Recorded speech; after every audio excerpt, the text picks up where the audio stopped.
একেই বলে আম খেকো। আম খেকো মানে আপনারা শুনে থাকবেন, ধরেন রাজশাহী অঞ্চলে কিছু এরকম বাজারে আম খেকো পাওয়া যায়। জ্যামের মধ্যে আটকে আছি, জ্যামের মধ্যে আটকে থেকে তাদের কিছু সাক্ষাৎকার নিলাম। পরে আমরা একজনের থেকে এই যে 6টা আম কিনছি, দেখেন 6টা আমের মধ্যে একটাই পাকা আম ছিল, এখন এটা খাইতেছি। এই আমের নাম নাকি আমেনা আম। আমেনা আমটা হচ্ছে আমেনা।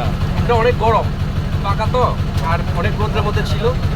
আমটা তো খাইতেছি, অন্যরকম আলাদা একটা টেস্ট আছে। কিন্তু আমের চেহারা বলে আমটা ততটা টেস্টি না। না না, আমার কাছে ভালো লাগতেছে। ভালো লাগতেছে। হ্যাঁ, ফ্লেভারটা অন্যরকম, এটা আনকমন একটা ফ্লেভার।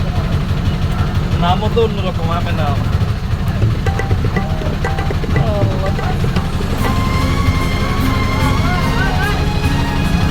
এই পর্যন্ত আমরা কিন্তু 3টা আম টেস্ট করছি। এর আগে আরেকজন আমাদেরকে 3টা আম ফ্রি দিছে, ফ্রি। না ওই লোকটা তো গায়ে আমরা অনেকবার টাকা সাচ্ছি, তারে টাকা সে নেয় নাই।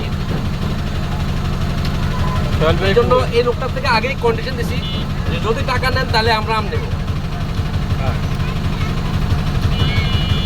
উনিও কিন্তু আমাদের থেকে টাকা দিতে চাইছিল না।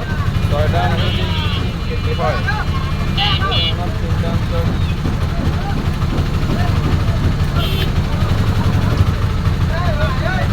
3 কেজি 300 গ্রাম হয়েছে, 3 কেজির দাম ধরছে 120 টাকা। আমার মন মাতানো